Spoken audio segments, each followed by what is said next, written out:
Alors, il est 14h02 et je vous propose qu'on démarre. Donc, bienvenue à tous à ce webinaire sur la réglementation environnementale en hôtellerie qu'on vous présente avec Charlotte ce matin, dont l'objet est d'évaluer donc sur de la réglementation le potentiel contrainte, bien évidemment, et peut-être celui qui viendra le plus rapidement à l'esprit, mais surtout comment en faire un levier pour votre établissement. Donc aujourd'hui, pour cette présentation, nous serons avec Charlotte qui travaille chez Goodwill également comme chef de projet senior, et moi-même, Lorraine Moiroux, qui suis directrice de mission, et on travaille toutes les deux pour le secteur CHR, donc café, hôtel, restaurant, depuis plusieurs années. Peut-être pour démarrer et vous expliquer un peu qui on est et pourquoi on vous propose ce type de contenu en termes de webinaire. Donc, comme on vous l'a dit, Charlotte et moi-même, on travaille pour un cabinet de conseil en stratégie de soutenabilité qui s'appelle Goodwill Management, qui existe depuis plus de 20 ans puisqu'il a été créé en 2003, qui est basé à Paris, Nantes et Lyon, et nous sommes environ 45 collaborateurs sur les 3 bureaux, et nous sommes référencés notamment sur les questions du carbone par BPI France notamment. Et pour vous donner un petit peu de complément sur ce qu'on propose comme offre autour du secteur des cafés, hôtels, restaurants, alors on a eu de la chance d'avoir accompagné un certain nombre d'acteurs du secteur. Alors, on vous a mis à l'écran les plus gros parce que les logos sont reconnaissables, mais on accompagne aussi bien des groupes que des établissements, des porteurs hôteliers par exemple. Donc, on a la chance de travailler depuis de nombreuses années avec Louvre Hôtel, mais également on a d'autres expériences avec d'autres acteurs du secteur que vous pouvez voir à l'écran. Donc, pour vous donner un ordre d'idée, moi, je travaille chez Goodwill depuis un peu plus de 7 ans, et ça fait autant d'années que j'accompagne le secteur de l'hôtellerie sur ces sujets de RSE qui ont bien évolué sur cette période. Et pour vous détailler cette présentation aujourd'hui, on va aborder le sujet selon 3 axes. Vous aurez une première partie sur la question de pourquoi s'intéresser aux sujets environnementaux, énergie, eau, achat, déchets, en quoi c'est intéressant. Deuxième point sur la réglementation. Est-ce qu'on subit la réglementation ou est-ce qu'on est acteur de sa prise en main, et comment reprendre la main sur ces contraintes réglementaires? Et enfin, de la conformité à la performance, comment utiliser ces obligations pour en faire des avantages concurrentiels pour le business. Et je passe la main à ma collègue Charlotte pour cette première partie. Merci beaucoup, Lorraine. Donc, sur cette première partie, sur 4 sujets, l'énergie, l'eau, les achats, les déchets, et pourquoi ils sont intéressants quand on parle du secteur du café, hôtel et restaurant. Tout d'abord, on va commencer par vous présenter le cas qu'on va suivre tout au long de ce webinaire. Donc, en fait, on va suivre un hôtel fictif qu'on a appelé ici le Goodnight Hotel. Cet hôtel, c'est une PME, il y a 20 salariés. Il est situé à Marseille. Il a un chiffre d'affaires d'un peu plus de 2 millions d'euros. Et il a une 50aine de chambres aujourd'hui. Et il a également un restaurant. Et donc, c'est vraiment cet hôtel qu'on va suivre aujourd'hui. Et donc, le Goodnight Hotel, en ce moment, il se pose des questions à RSE. Notamment, il voit certains de ses concurrents qui ont pu avoir des labels donc sur la RSE, notamment un label qui s'appelle Clé Verte. Il se demande si est-ce que ça va s'appliquer à son cas, mais aujourd'hui, il est assez novice, il ne sait pas trop par où commencer face à ce sujet. Et donc, ce Goodnight Hotel, il évolue aujourd'hui au sein d'un écosystème qui est varié. Donc, en fait, à travers toutes ces opérations propres, il influence un écosystème qui est très large parce qu'il prend des décisions au quotidien qui influent d'autres parties prenantes. Par exemple, si on regarde l'amont du Goodnight Hotel, il a besoin de faire des achats, notamment de nourriture pour alimenter son restaurant, mais aussi il a un prestataire, par exemple, de blanchisserie, où il va, par exemple, louer des draps. Il doit aussi acheter des amenities, donc tout ce qui est produit d'accueil pour les clients, auprès de fournisseurs qui peuvent être variés. Donc on voit que dans sa partie amont, en fait, il est en interaction avec des parties prenantes différentes.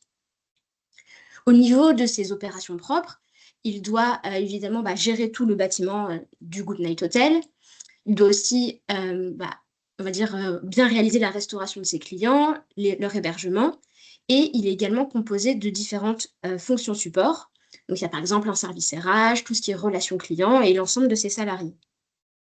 Et enfin, sur l'aval du Goodnight Hotel, il y a toute la partie déplacement de tous les clients, donc pour qu'ils arrivent jusqu'à l'hôtel.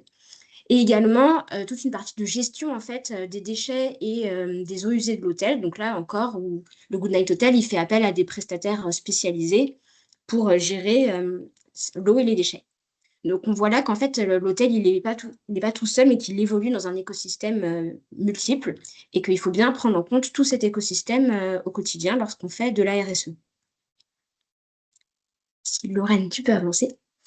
Et donc, notre Goodnight Hotel, depuis 2020, il a, on va dire, une histoire qui lui est propre. Et donc, on va revoir ensemble un peu ces dernières années. Donc, si on remonte à l'année 2020, une crise sanitaire, donc personne n'a pu oublier. Et en fait, le Goodnight Hotel, il a dû fermer plusieurs mois. Et en fait, son taux d'occupation, il a chuté suite à la crise.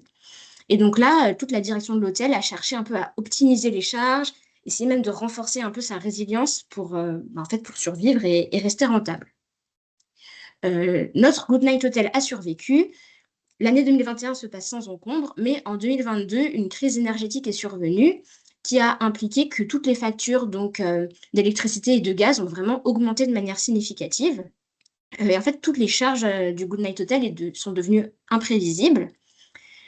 Pour faire face à ces changements, l'hôtel a installé un système de pilotage en fait, du chauffage, de la ventilation et de la climatisation. Il a fait aussi d'autres changements au niveau de l'éclairage. Il a remplacé les ampoules par des LED. Et surtout, il a mis en place un suivi des consommations pour en pouvoir mieux anticiper ses factures. Par la suite, entre 2022 et 2023, il y a eu un épisode de sécheresse et des restrictions en eau sont intervenues dans la région où est implanté le Goodnight Hotel. Donc en fait, il y a un arrêté préfectoral qui a dû limiter certains usages de l'eau. Et donc là, les clients ont un peu questionné l'usage de l'eau de l'hôtel. Et pour faire face à cet imprévu, le Goodnight Hotel, il a mis en place le lavage du linge uniquement à la demande des clients, donc pas de manière automatique comme avant. Et il a installé des réducteurs de débit d'eau sur tous les robinets où c'était possible de le faire, donc toujours dans une logique d'économie d'eau et de respect de l'arrêté préfectoral qui avait été mis en place. Ensuite, en 2023, il y a une réglementation qui est arrivée qui concerne le Goodnight Hotel, qui est la généralisation du tri des biodéchets. Donc là, il y a une loi qui impose le tri à la source et la valorisation des déchets alimentaires et des déchets verts. Et donc là, le Goodnight Hotel, il a dû faire face à cette nouvelle loi, trouver et contractualiser avec un prestataire et former surtout ses équipes à trier ces déchets, ce qui n'était pas le cas auparavant sur les restes alimentaires. Par la suite, si on continue l'historique de notre hôtel, en 2024, il y a deux choses qui sont arrivées. Il y a tout d'abord eu le départ du chef de cuisine, donc du restaurant du Goodnight Hotel. Donc là, l'hôtel a dû faire face un peu à une pénurie de main-d'œuvre au niveau du restaurant pour continuer à servir ses clients. Et sur la partie restauration, il y a eu des mauvais commentaires laissés sur le site internet de l'hôtel, notamment qui concernaient l'origine des viandes et des œufs, qui sont des sujets stratégiques pour l'hôtel. Donc là, il a dû un peu refondre en fait sa carte et surtout changer de fournisseur pour les œufs et la viande pour répondre en fait aux attentes des clients et être sûr de conserver, de fidéliser ses clients. Au passage, quand il a refondu sa carte, il en a profité pour essayer d'avoir des produits plus locaux, donc venant des alentours de Marseille, pour, toujours dans une économie, de réduire ses coûts. Enfin, en 2025, il a eu des demandes en fait, de banques et aussi de voyagistes pour en fait, avoir des exigences accrues. Donc, on lui a demandé de montrer en fait sa performance environnementale, sociale et de gouvernance, de un peu gérer ses risques. Donc, il a dû formaliser des indicateurs sur les sujets environnementaux et le voyagiste lui a demandé d'avoir un label environnemental pour pouvoir répondre à des questionnaires. Et donc, c'est à ce moment-là que le Goodnight Hotel s'est dit qu'il allait se lancer dans une démarche RSE et de labellisation. Et enfin, 2026-2027, encore une fois, c'est une réglementation qui arrive avec l'affichage environnemental. Donc, en fait, c'est une nouvelle réglementation qui consiste à afficher une note environnementale pour l'hôtel et ce qui va permettre de comparer les établissements hôteliers entre eux. Et donc là, le Goodnight Hotel aujourd'hui est en train d'accélérer un peu toutes les actions qu'il a mises en place pour améliorer sa performance avant d'afficher son score. Donc en fait, ce qu'on peut retenir de ces 6-7 années d'historique du Goodnight Hotel, c'est que en fait, aujourd'hui, il aimerait structurer sa démarche RSE et un peu voir où il en est, et surtout ne pas se faire distancier par tous ses concurrents qui peuvent être un peu en avance par rapport à lui. Et donc en fait, il aimerait éventuellement s'appuyer sur une labellisation, mais c'est surtout montrer qu'il fait des choses et avoir un peu de reconnaissance auprès de ces différentes parties prenantes sur tous ces enjeux ESG. Et donc là, on peut se demander en fait quel est le lien avec toute cette historique, tout ce qui est arrivé à l'hôtel et les enjeux environnementaux. Mais en fait, si on regarde d'un peu plus près, nous, on a demandé en fait au Goodnight Hotel de réduire ses charges, donc par exemple d'énergie, d'eau, d'électricité. Et en fait, ce qu'on sait aujourd'hui, c'est que l'énergie, c'est le deuxième poste de dépense dans un hôtel. Donc en fait, ça fait tout à fait sens de parler de ses charges si on veut un peu faire des économies. On lui a également demandé, à travers tous ces événements, d'optimiser en fait son énergie, son eau, pour être toujours plus efficace d'une manière opérationnelle. Et on sait qu'en fait, aujourd'hui, optimiser l'eau, les déchets, c'est vraiment améliorer son efficacité. On a aussi demandé en fait à l'hôtel de se différencier par rapport à ses concurrents, de rester vraiment concurrentiel et de fidéliser ses clients. Et il y a une étude qui a montré en 2025 que presque 80% des voyageurs ils considèrent que la durabilité, c'est un critère important lorsqu'ils choisissent un hôtel ou un établissement dans le monde. Donc, c'est vraiment un choix stratégique pour fidéliser ses clients, d'avancer sur ces sujets environnementaux et sociétaux. Et enfin, on a vu de la part des voyagistes et des banques que les critères environnementaux, sociaux et de gouvernance, c'était vraiment quelque chose qui pesait dans les décisions de financement. Et donc là, il va pouvoir en fait, répondre aux attentes de ses investisseurs en travaillant sur ces sujets. Ainsi, on voit qu'en fait, tout ce qui est arrivé à l'hôtel, ça va reposer sur 4 défis principaux qu'on va ensuite détailler et préciser dans ce webinaire. Donc, on va ainsi zoomer sur les enjeux de l'énergie, de la gestion de l'eau, de la gestion des déchets, et aussi on va parler de comment mieux gérer ses achats quand on est un établissement hôtelier. Cependant, quand on voit tous ces sujets, ça peut paraître assez éloigné des préoccupations concrètes d'un établissement. Mais en fait, il y a plusieurs idées reçues, alors que le Goodnight Hotel, il peut tout à fait adresser ces enjeux. Il peut par exemple penser qu'il ne peut rien faire à son niveau parce que ça concerne uniquement des gros groupes qui sont très structurés. Mais en fait, toutes les obligations réglementaires, elles s'appliquent à tout type d'établissement. Et beaucoup d'actions, elles ne nécessitent pas d'avoir un gros budget en face, ni une expertise technique. Il y a vraiment des choses concrètes et simples qu'on peut mettre en œuvre chaque jour. Une autre crainte qu'on peut avoir, c'est que c'est des sujets super techniques et qu'un hôtel ne peut pas savoir en fait par où commencer. Et en fait, nous, ce qu'on préconise, c'est d'abord de faire une auto-évaluation ou un diagnostic pour identifier des premières actions prioritaires et pas se lancer dans plusieurs projets à la fois. Enfin, il y a une crainte qui peut être de ne pas avoir assez de temps pour faire de la RSE. Et en fait, là, ce qu'on peut se dire, c'est que quand on optimise ses achats ou la gestion des déchets, ça va améliorer de manière générale la gestion de l'hôtel et que c'est du temps bien investi. Et enfin, la dernière crainte, ça peut être sur le prix, qu'avec les propres moyens, ça coûte cher de mettre en place des actions de RSE. Mais en fait, ça va être des investissements qui vont structurer l'hôtel et qui vont se planifier surtout. On ne va pas demander à l'hôtel de tout faire dans un mois. Donc, face à toutes ces craintes, en fait, à chaque fois, il n'y a pas de raison de ne pas se lancer, de faire un diagnostic. Et donc maintenant, je vous propose de passer à notre partie 2 pour savoir s'il faut subir ou agir face à la réglementation et avoir toutes les clés pour reprendre la main dessus. Merci Charlotte. Je vais reprendre la suite pour commencer par la partie énergie. Donc, comme on vous l'a présenté, on va traiter partie énergie, eau, déchets et achats. Et je vais commencer par la partie relative à l'énergie.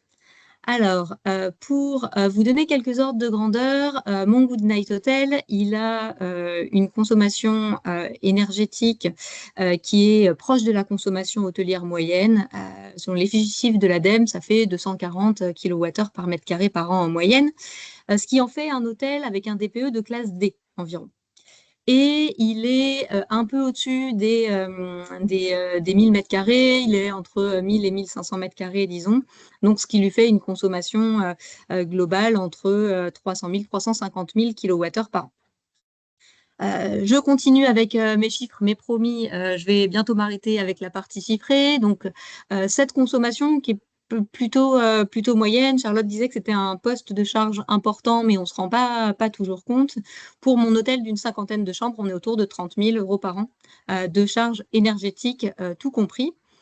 Et surtout, ce qui est intéressant de regarder, c'est que sa consommation énergétique sur les dernières années, on voit qu'il a mis en place des petites choses depuis 2022, mais elle observe une faible réduction, excepté sur 2020 ou 2021, où il a eu moins de clientèle qu'habituellement. Mais sa facture, elle a quand même beaucoup augmenté sur la période, malgré les actions mises en place, puisque la facture énergétique, les prix de l'énergie ont augmenté sur la période plus vite que ses efforts sur l'énergie. Et peut-être un dernier point qui est intéressant, c'est qu'il pense céder son hôtel dans quelques années. Et il se pose la question de faire quelques investissements stratégiques en prévision pour augmenter peut-être son DPE pour faciliter la vente. Donc ça, c'est mon contexte énergétique de mon Goodnight Hotel, et je vais vous parler d'une première réglementation qui est que, au vu de ses caractéristiques, donc le secteur du tertiaire et sa surface au-dessus des 1000 mètres carrés, il est déjà concerné par une réglementation qui s'appelle le décret tertiaire, qui demande une réduction progressive des consommations énergétiques du bâtiment. Donc, en tant qu'hôtel de 1000 mètres carrés, il est concerné par cette obligation et il doit atteindre des objectifs de réduction de sa facture de moins 40% en 2030, moins 50% en 2040 et moins 60% en 2050. On peut se demander moins 40, moins 50, moins 60 par rapport à quoi? Et c'est par rapport à une année de référence. Donc, le Goodnight Hotel, il a dû sélectionner une année de base pour lesquelles calculer ses baisses de consommation. Et nous, notre hôtelier, il a pris 2019 parce que premier point tout simple, mais il n'arrivait pas à remonter ses factures de consommation à avant. C'était vis-à-vis de, il avait changé de fournisseur d'énergie, donc il n'avait pas forcément pu avoir accès à des données plus vieilles. Et surtout, il voulait éviter de prendre 2020 ou 2021 comme année de référence pour éviter des années qui étaient plus basses en activité et prendre une année un peu plus haute pour pouvoir simplifier, partir d'un point de départ plus important pour pouvoir travailler sur sa baisse. Et lui, il considère qu'il n'a pas encore vraiment mis en place des actions, et même s'il a mis un système de pilotage, il sera concerné par le décret BACS et l'installation d'une GTB, un système de gestion des bâtiments, qu'en 2030 pour l'installation de la GTB. Donc, c'est quelque chose qui peut se permettre de planifier encore un petit peu. Donc ça, c'est pour la situation et ses obligations de respect du décret tertiaire. Donc, je rappelle les sanctions en cas de non-respect de ces obligations, c'est 7 500 € pour une personne morale et 1 500 pour une personne physique. Et il aimerait ne pas en rester là. Mais surtout, il a aussi un peu peur sur son image, puisque les sanctions peuvent donner lieu à un affichage des hôtels qui ne respectent pas la réglementation. Et il aimerait éventuellement, plutôt éviter ça. Alors, pour se rendre compte et savoir par où commencer, je vous donne une répartition de la facture énergétique, de la consommation énergétique du Goodnight Hotel, qui est représentative d'un hôtel sur le secteur. Donc, il va avoir la plus grosse partie de sa consommation qui est due au chauffage avec 31%. Ensuite viendra la production d'eau chaude et la climatisation, la consommation des équipements, l'éclairage et tout le reste, y compris la ventilation, pour un total de 10%. Donc voilà comment sont réparties les consommations du Goodnight Hotel. Maintenant, qu'est-ce qu'il peut mettre en place notre Goodnight Hotel? On a fait le choix, il y a plusieurs types d'actions qu'il peut mettre en place. Il y en a certaines qui nécessitent des investissements et d'autres qui sont beaucoup plus abordables économiquement, que ce soit des actions organisationnelles, des actions avec petit investissement. Nous, dans notre présentation aujourd'hui, on est axé sur les actions faciles économiques.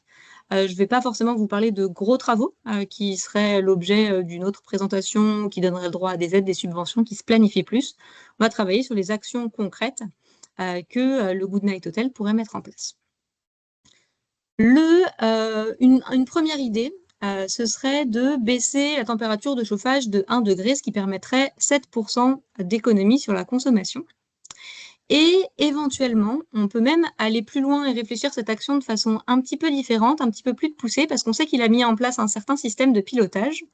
Mais dans les hôtels, si le paramétrage le permet, on peut même appliquer des consignes de température différenciées entre les chambres qui vont être au centre du bâtiment, en tout cas plus au niveau du centre du bâtiment, et celles sur les extérieurs. C'est l'idée de on chauffe un petit peu ses voisins, c'est d'appliquer ces consignes différenciées. Donc, on pourrait appliquer la baisse de température de chauffage de 1 degré sur toute ou partie des chambres, plutôt sur celles qui vont être chauffées par leur chambre voisine. On peut aussi, j'aurais pu vous proposer autre chose, comme la mise en place de rideaux thermiques pour éviter les déperditions. C'est aussi des choses qu'on peut imaginer.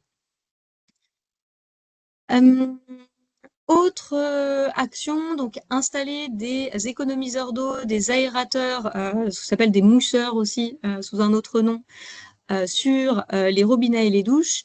Ça a l'air d'être une action pour les économies d'eau et ça l'est, mais quand on parle d'eau chaude, c'est aussi des actions qui vont avoir un impact sur la production d'eau chaude et du coup une influence sur la facture.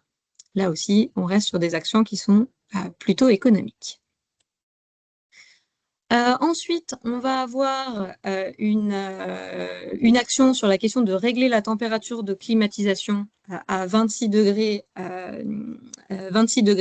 minimum. Et dans le sens climatisation, je peux même vous proposer une autre action un peu alternative, qui est que quand, par exemple, l'hôtel n'est pas plein et qu'il fait chaud, on peut commencer, alors c'est des actions qui sont assez simples à mettre en œuvre, on peut travailler sur un zonage de remplissage de l'hôtel. C'est-à-dire que quand on sait que l'hôtel ne sera pas plein, on va privilégier et installer d'abord les clients sur les façades nord-est. Ce sont celles qui offrent une température qui va être plus stable et avec moins de risque de surchauffe en journée. On va commencer par les installer là. On va éviter de mettre les clients dans les chambres très exposées sud-ouest, sauf sur demande pour des questions de luminosité, de préférence de chambre, mais plutôt commencer à faire ça. Et l'hiver, ça va être plutôt l'inverse. On va préférer les chambres en centre de bâtiment et appliquer avec le paramétrage différencié que je vous ai présenté tout à l'heure et remplir les chambres un petit peu en colimaçon. J'exclus toute contrainte de bruit particulière qu'il pourrait y avoir dans l'hôtel. Donc ça va être des exemples d'actions qui sont mises en place qui coûtent peu et sur lesquelles on peut observer des bénéfices assez rapides. Ensuite, on a des questions sur l'utilisation des appareils électroniques, je pense aux télés dans les chambres, qui peuvent être éteintes plutôt que de les laisser en veille, qui peuvent permettre des économies. Normalement, les clients trouvent l'accès au bouton pour l'allumage assez facilement, il n'y a pas trop de soucis là-dessus. On a des questions d'installation de LED et détecteurs de présence qui peuvent nous permettre de gagner quelques pourcentages d'économie sur la consommation d'électricité. Et aussi la partie sensibiliser le personnel et les clients aux éco-gestes. Donc là, je vous ai donné 6 exemples, mais d'autres, j'en ai plein. Par exemple, on sait que en restauration, on a des contraintes sur les températures de lavage et de rinçage sur les lave-vaisselle. On a des plages, on ne peut pas laver à froid, notamment, mais plutôt que la plage, elle va sur le lavage de 55 à 65 degrés, on peut se placer plutôt, si notre équipement le permet, plutôt à 55 à 65 et 80 plutôt que 90 en rinçage. Donc, vous savez, j'imagine bien qu'en restauration, on ne peut pas laver plus froid pour des raisons sanitaires. Donc ça, ce sont mes exemples d'actions avec des investissements limités qu'on peut mettre en place pour économiser de l'énergie. Je vais passer à la question de l'eau. Donc là encore, pour rester sur la partie ordre de grandeur, mon Goodnight Hotel, il consomme à peu près 2000 m3 d'eau par an. On dit souvent que l'eau, c'est pas très cher et que ça vaut moins le coup de s'y intéresser par rapport à des sujets comme l'énergie. Mais avec 2000 m3 d'eau par an, ma facture, elle tourne autour de 8-10 000 euros par an. Donc, c'est 3 fois moins que l'énergie, mais ça vaut quand même le coup de s'y intéresser. Sur les obligations réglementaires, je pourrais vous parler des questions de raccordement sur les sites d'évacuation des eaux. C'est des sujets que j'ai choisi de ne pas aborder aujourd'hui. Mais en termes de réglementation, donc demain, le Goodnight Hotel, Charlotte l'avait présenté dans la frise, il devra respecter les obligations de l'affichage environnemental. Donc, l'affichage environnemental, c'est l'étiquette qui deviendra obligatoire en 2026 dans le cadre de la loi Climat et Résilience de 2021, même si aujourd'hui, les décrets précisant les modalités exactes de publication ne sont pas encore publiés. Donc, c'est quelque chose qui devrait arriver sur 2026, éventuellement 2027, selon les informations qu'on a à notre disposition.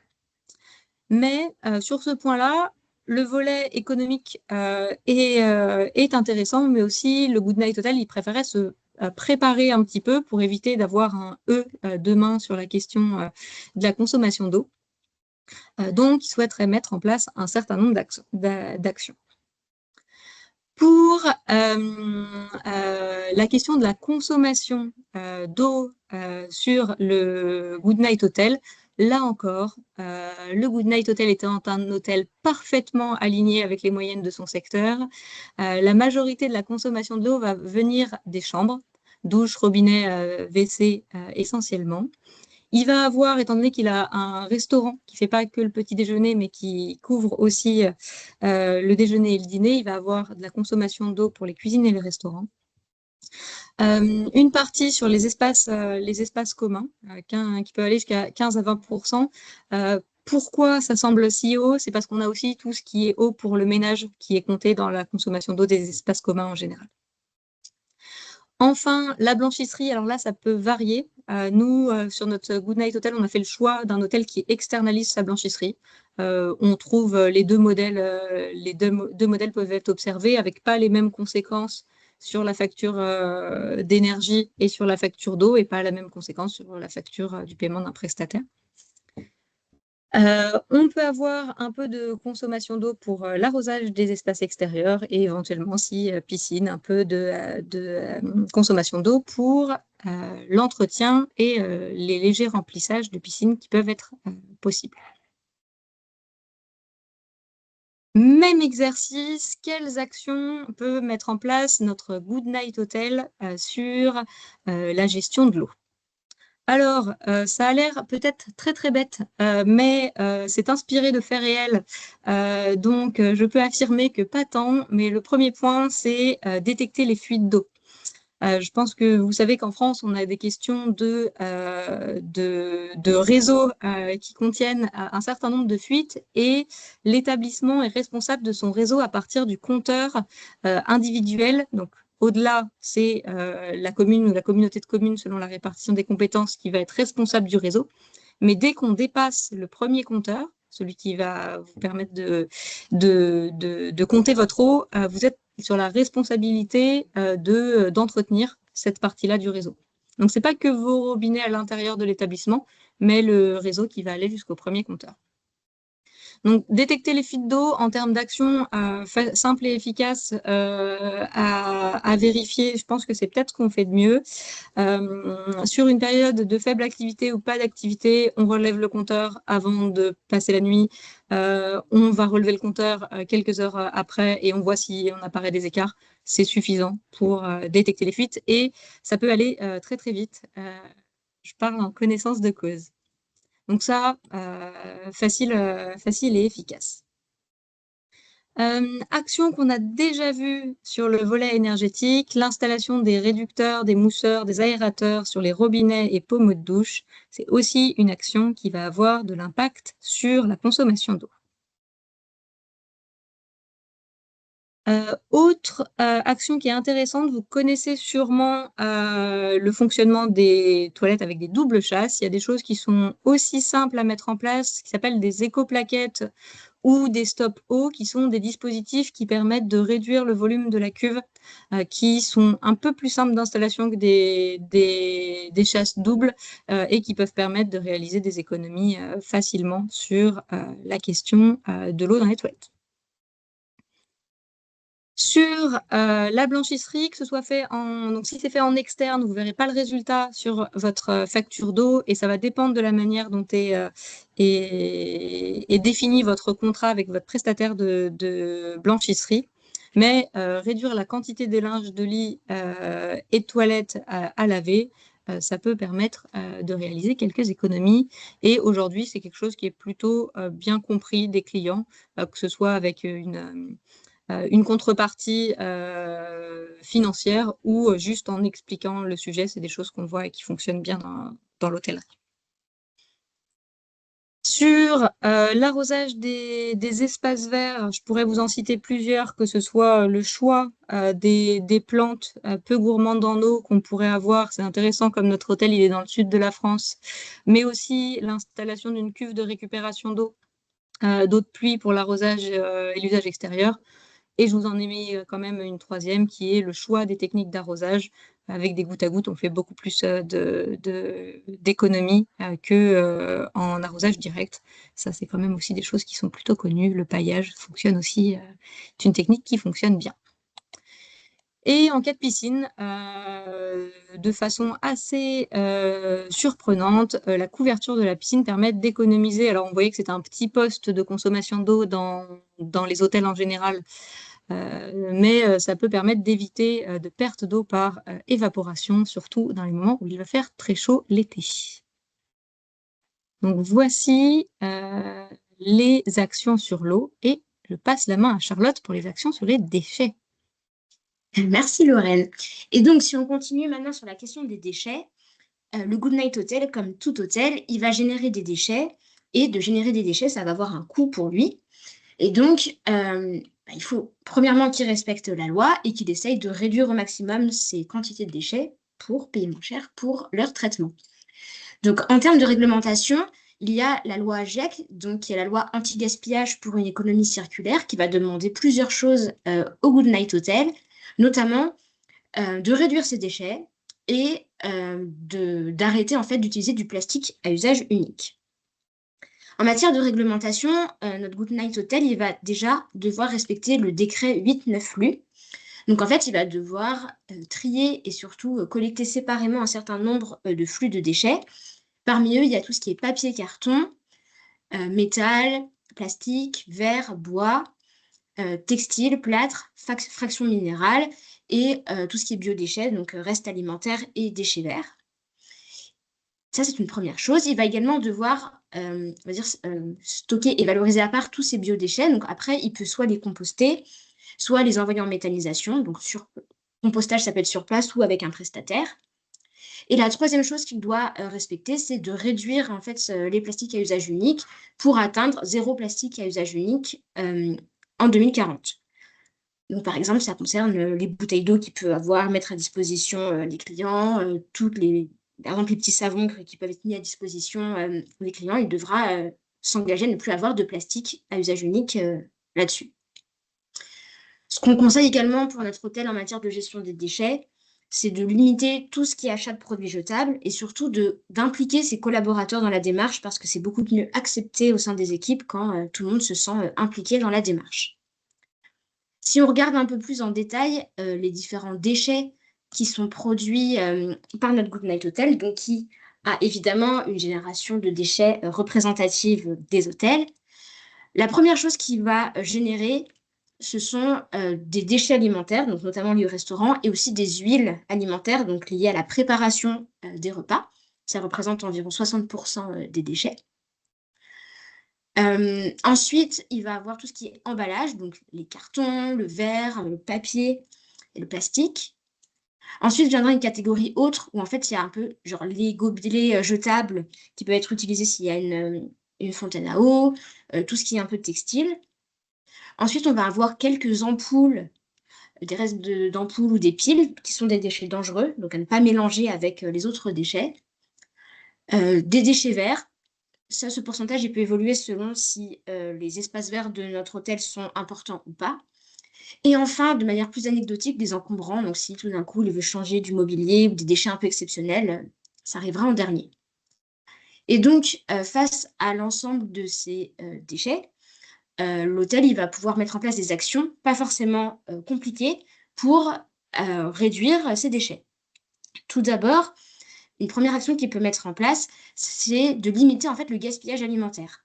Donc ça peut passer par une amélioration de la gestion de ses stocks. Par exemple, inciter ses clients à réserver au restaurant pour que lui puisse prévoir des stocks en conséquence. Également, il peut proposer des options petites fins à ses clients pour éviter de remplir des assiettes toujours plus, on va dire. Ce qu'il peut aussi faire, c'est utiliser des restes dans d'autres préparations. Par exemple, faire de la panure avec des restes de pain, ça marche bien et ça permet d'éviter de jeter beaucoup de pain. Et si jamais l'hôtel a mis en place un buffet, plutôt essayer de mettre des plus petites assiettes à disposition des clients, ça peut éviter le gaspillage alimentaire. On insiste pas mal sur le gaspillage alimentaire parce que les biodéchets, c'est environ 307 grammes par client. Donc ça fait un coût qui est quand même très élevé de presque 2 euros par client. Donc c'est vraiment quelque chose sur lequel on peut agir facilement et qui a beaucoup d'impact. Ensuite, ce qu'on peut faire, c'est améliorer en fait le tri, notamment avec une signalétique plus efficace. Et en fait, d'avoir une bonne signalétique, ça peut réduire la production de déchets jusqu'à 30%. On peut notamment utiliser des nudges, donc avec une manière un peu ludique pour trier ces déchets. On voit souvent ça, par exemple, sur des mégots de cigarettes où on peut voter pour ou contre quelque chose. Ça incite à mettre son mégot dans une poubelle, mais ça fonctionne sur tous les autres déchets. Et ce qu'on peut aussi mettre en place, c'est de mettre peu de poubelles dans les espaces communs. Comme ça centralise les déchets. Une troisième possibilité, c'est de supprimer les emballages à usage unique pour réduire la consommation totale. Donc, par exemple, les bouteilles d'eau, tout ce qui est sachets, flacons individuels, de passer à des options sans emballage à usage unique. Pour ce qui concerne les déchets dangereux, c'est mettre en place une collecte spécifique et notamment aller déposer les piles et les batteries et les ampoules dans des points de collecte dédiés. Voilà. Comme ça peut permettre de respecter la loi et d'éviter les risques. Ensuite, on peut également parler de réemploi. Donc, ça veut dire lorsqu'il y a un besoin d'achat, on peut en fait acheter en seconde main. Ça évite de produire à nouveau pour du nouveau matériel. Et également réduire à la source et valoriser les biodéchets. Donc, par exemple, avec du compostage pour en fait toujours réduire les coûts de gestion des déchets. Donc voilà en fait tout ce qu'on pouvait mettre en place en matière de gestion des déchets. Et on voit que ce qui peut avoir le plus d'impact, c'est quand même limiter le gaspillage alimentaire. Et ça reste des choses, on va dire, assez simples à mettre en place au quotidien. Ensuite, dernier sujet qu'on voulait aborder aujourd'hui, ce sont les achats responsables. Comme Lorraine vous en a déjà parlé, le Goodnight Hotel il doit se conformer à la future arrivée de l'affichage environnemental. Et un des critères de cet affichage concerne la part des produits biologiques qui sont présents dans les achats du Goodnight Hotel. Et donc, en fait, ce qu'on va lui demander, c'est de mesurer la proportion des produits qui ont un faible impact environnemental au sein de ces achats. Et ça va surtout concerner les produits d'entretien, par exemple pour le ménage, et tous les produits alimentaires. Et dans une démarche plus globale, en fait, ça va être l'idée de soutenir l'économie locale et d'acheter auprès de fournisseurs locaux. Si on regarde un peu ce que va acheter le Goodnight Hotel, donc ses principaux postes d'achat, On va voir en premier donc tout ce qui est nourriture et boissons et oui, c'est ça. Et donc ça, c'est surtout pour le restaurant. Ensuite, on va avoir tout ce qui est mobilier, équipement et biens durables. Donc, dès qu'il y a un meuble à racheter, on sait qu'il y a beaucoup de meubles dans un hôtel. Ensuite, on va avoir les produits d'entretien, les équipements électroniques. Par exemple, il faut racheter une télé, il faut entretenir l'hôtel avec des produits. Ensuite, on a une grande partie linge et blanchisserie parce que finalement, les draps, tout ce qui est linge, ça se change régulièrement. Ensuite, il y a tout ce qui est achat de services et prestations externes. Donc, ça peut être entretenir les ascenseurs, réaliser du jardinage, toutes ces activités-là.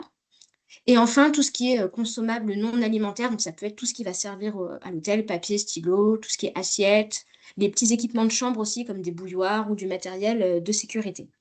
Donc, voilà un peu le panel de ce que va acheter notre hôtel.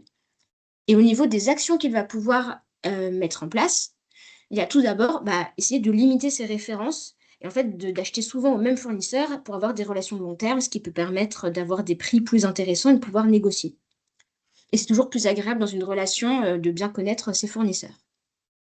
Ensuite, ce qu'il va pouvoir mettre en place, c'est mettre en place des critères environnementaux, parce qu'en fait, le fait de s'engager dans une démarche d'approvisionnement durable, ça peut en fait augmenter les revenus jusqu'à 20% pour l'entreprise.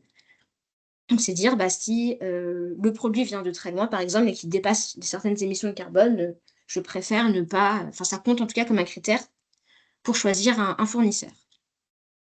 Ensuite, il y a d'acheter des produits responsables, donc, par exemple, des produits certifiés pour l'entretien, également pour les papiers, il y a certains labels qui existent. Et encore, on peut faire appel à des ESAT, donc des entreprises spécialisées qui réintègrent des personnes pour l'emploi. Et ça va permettre aussi de développer une image de marque auprès de la clientèle, d'être sûr de la provenance, on va dire, des produits. Ensuite, dans une démarche d'économie locale, ça peut être de réduire les transports liés aux achats. Déjà, en termes financiers, ça réduit les coûts de transport et ensuite, ça développe le territoire de manière locale.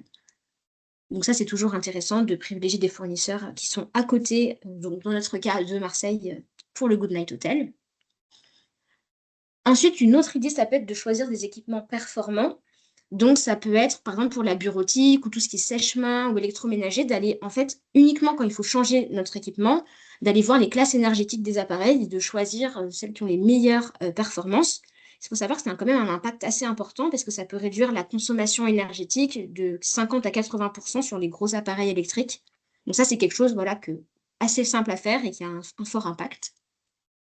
Et enfin, ce qu'on peut faire, c'est s'approvisionner avec de l'énergie renouvelable. Donc, en fait, c'est avoir une offre d'énergie verte. Pour cela, on peut trouver un comparateur. Par exemple, il y a l'écolabel européen qui permet d'indiquer différentes sources d'énergie. Et comme ça, il faut opter pour une source d'énergie renouvelable. Et ce qu'on voit, c'est que ces deux dernières possibilités, c'est des choses qui sont assez simples à mettre en place et qui ont des économies réelles. Notamment, la dernière, ça permet de diminuer le prix de l'abonnement et des coûts de manière assez significative. Voilà ce qu'on pouvait dire sur la partie achat. Maintenant, je vais laisser Lorraine vous parler de la performance et de comment transformer la réglementation en avantage concurrentiel. Merci beaucoup, Charlotte. Jusque-là, on vous a beaucoup parlé de la partie charge de l'hôtel, travailler sur les charges énergétiques ou ce qui pouvait avoir de l'influence sur nos achats, sur nos factures directement. Mais maintenant, je voudrais vous parler de la partie produit et de la partie revenu. Parce que déjà, notre Goodnight Hotel, étant donné qu'il a regardé notre webinaire lui aussi en avance, il se rend compte que, Charlotte avait pu l'évoquer lors de sa frise, qu'il a déjà mis en place certaines des actions qu'on a évoquées. Il se sentait un peu novice et pas savoir par où commencer, mais il s'est reconnu dans certaines des actions qu'on avait pu proposer. Je pense au LED, je pense à un système de pilotage des équipements qui pouvait être assez simple, mais il a déjà mis en place des choses. Ensuite, il a aussi entendu parler de cette statistique de 79% des voyageurs qui considèrent que la durabilité est un critère important dans le choix de l'hôtel. Lui, il a du mal à comprendre comment ça peut avoir des conséquences pour ses clients individuels. Il le voit bien pour les voyagistes, mais il le voit moins sur les entreprises individuelles. Mais surtout, lui, il voudrait éviter d'avoir des commentaires négatifs sur son site internet qui pourraient faire baisser sa note globale et du coup, que ce soit des commentaires négatifs sur des questions environnementales d'emballage. Là aussi, c'est basé sur des faits réels et éviter de voir sa note globale se dégrader sur les plateformes de notation. Donc, il se pose la question ensuite de faire reconnaître son engagement ou pas. Passer par une labellisation, pourquoi pas. C'est pas un passage obligatoire. Ça intéresse plutôt les clients professionnels, les voyagistes. L'influence est se questionne plus pour ses clients individuels. Et du coup, il va s'intéresser à la labellisation. Donc, la première, donc il se renseigne, notre Good Night Hotel va se renseigner sur la labellisation. Alors, on a choisi Clévert parce que c'est un label qui est plutôt diffusé dans le secteur de l'hôtellerie, mais sachez qu'il en existe d'autres. C'est notamment un label qui a une certaine portée, puisqu'on va retrouver à peu près 8000 établissements labellisés, dont 2400 en France. C'est souvent affiché à l'entrée des établissements, vous l'avez peut-être même déjà vu, et qui va avoir un coût pour un hôtel en audit et frais de participation autour de 800 € pour la labellisation. Là encore, il y en a d'autres. Le choix de labellisation pour faire reconnaître sa démarche, c'est pas une obligation, c'est un choix en termes de visibilité et de vérification, de certification que la démarche mise en place a été certifiée par un tiers. Et cette labellisation, elle porte sur différentes thématiques que je vais détailler après. Alors, notre Good Night Hotel, avant de se lancer dans la clé verte, il se pose quand même pas mal de questions. Il a vu qu'il a mis en place un certain nombre d'actions de notre webinaire, mais il se demande un petit peu où il en est. Donc, on va proposer un condensé de la démarche clé verte, mais cette liste n'est pas exhaustive pour la labellisation. Mais il se rend compte qu'il a déjà mis en place des choses, mais qu'il y a des choses qui lui manquent encore un petit peu. Notamment sur la politique environnementale, on voit qu'il a mis en place un certain nombre d'actions, mais il n'a pas formalisé de charte environnementale. C'est pas une action qui est forcément très très longue, il faut le faire, mais en tout cas c'est quelque chose qu'il n'a pas aujourd'hui. Pareil pour l'empreinte carbone, il n'a jamais réalisé un bilan d'émissions de gaz à effet de serre. Il sait qu'il y a des outils gratuits qui existent en ligne pour les hôteliers. Il faut qu'il réfléchisse s'il sent à l'aise de faire cet exercice tout seul ou s'il a besoin d'être accompagné sur ce plan de l'empreinte carbone, peut-être sur une première année, selon sa motivation et sa volonté de rentrer dans le fonctionnement des bilans d'émissions de gaz à effet de serre. Mais sachez qu'il existe des outils gratuits. Ensuite, sur la question de la sensibilisation de la clientèle, il y a quelques éléments qu'on retrouve dans son hôtel, mais il peut encore ajouter des éléments, donc plus ou moins subtils, plus ou moins subtils dans la manière de s'adresser aux clients selon la volonté de l'hôtelier. Il peut encore renforcer cette partie affichage à destination des clients. Sur la gestion de l'énergie, on a proposé plein d'actions, mais vous voyez que les principales, alors c'est un peu plus détaillé dans Clé verte, qui vont être le suivi mensuel des consommations d'énergie, c'est déjà quelque chose qui suit, parce que c'est un impact économique assez significatif pour son hôtel et c'est quelque chose qui est déjà fait. Il a déjà banni le chauffage extérieur du côté de Marseille. On peut s'en passer régulièrement, je pense que dans d'autres endroits de France aussi. La suppression des lampes halogènes, ça a déjà été fait. Donc, sur la gestion de l'énergie, par rapport aux critères que nous, on a décidé de mettre en avant, il est déjà plutôt bon. Sur l'eau, le système de récupération des graisses dans les cuisines, enfin de séparation des graisses dans les cuisines, il l'a déjà. C'est des choses qui sont communes en restauration. Et par contre, sur les déchets, il a bien les affiches pour les déchets, mais par contre, il n'a aucune idée des quantités qu'il peut produire. C'est quelque chose qui peut s'estimer assez facilement par une première pesée en extrapolant les résultats sur l'année pour ensuite le rendre un petit peu plus récurrent, voire demander à son prestataire, s'il n'est pas collecté par le service public, de lui fournir son registre des déchets. C'est des choses qui se font bien côté prestataire. Et côté achat responsable, donc on voit que notre hôtel, c'est un peu la formalisation qui lui manque. Il n'a pas jamais formalisé de politique d'achat responsable, mais par contre, il a régulièrement un produit végétarien à sa carte. C'est juste qu'il n'est pas sûr que ce soit toute l'année. Il dit au moment des renouvellements de cartes, ça a pu ne pas se faire quelquefois. Donc, il est sur la bonne voie, un peu de travail pour aller vers la labellisation et il décidera bien si le côté labellisation, la reconnaissance pour lui est importante ou si le fait de valoriser lui-même ses actions est peut-être suffisant. Ça restera au choix de l'hôtelier. La labellisation n'est pas obligatoire. Et j'arrive au bout de cette présentation. Je vais garder un petit peu de temps pour les questions que vous pouviez avoir. Donc, vous trouverez certainement dans nos actions des choses un petit peu simplistes, mais qui sont bien adaptées au niveau de notre Goodnight Hotel. Peut-être êtes-vous bien plus avancé, mais sachez qu'on a d'autres idées un peu plus complexes si jamais. Mais en tout cas, si vous sentez comme le Goodnight Hotel un peu démuni, vous savez pas par quoi commencer, on peut aussi vous accompagner. Vous retrouverez des ressources sur notre site et vous pouvez aussi nous contacter. Donc, que ce soit sur des points de situation, prendre le temps ensemble de faire le point sur ce qui marche, ce qui fonctionne pas, et Charlotte parlait de la priorisation, pas s'engager sur tous les sujets en même temps, choisir les actions à mettre en place.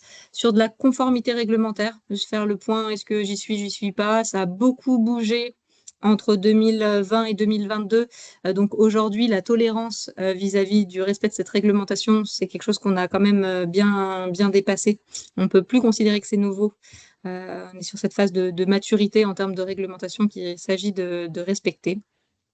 Donc, on peut vous accompagner sur les points de conformité réglementaire et éventuellement sur des actions ciblées dans le cadre d'une labellisation. Ce sont aussi des choses qu'on peut faire. Je vous remercie beaucoup de nous avoir écoutés. J'espère que le contenu vous a plu et vous avez gardé un petit espace de 5 minutes pour les questions. On est parfaitement dans les temps. Alors, je n'ai pas accès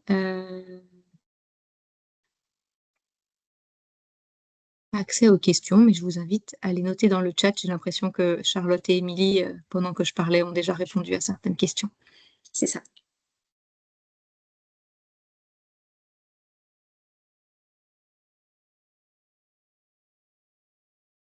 Alors, s'il n'y a pas de questions, c'est soit que c'était très très clair, soit que je vous ai perdu. J'espère que c'était très très clair. Envoyez-moi des questions pour prouver que je ne vous ai pas perdu, s'il vous plaît.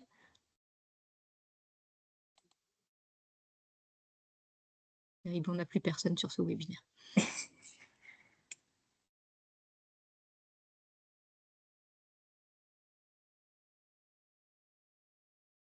Ah, génial. Quelqu'un dit que Merci c'était beaucoup. C'est très rassurant sur le fait qu'il reste quelques personnes sur ce webinaire. Bon.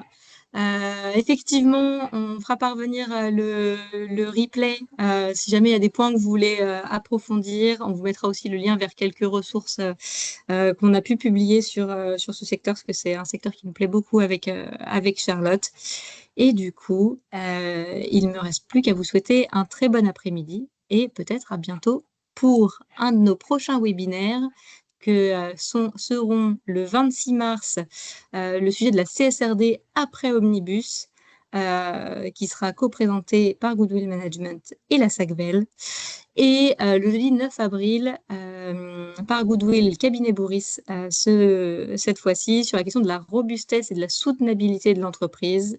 Un premier tour d'expérience sur la stratégie du Y, qui est une stratégie de redirection écologique.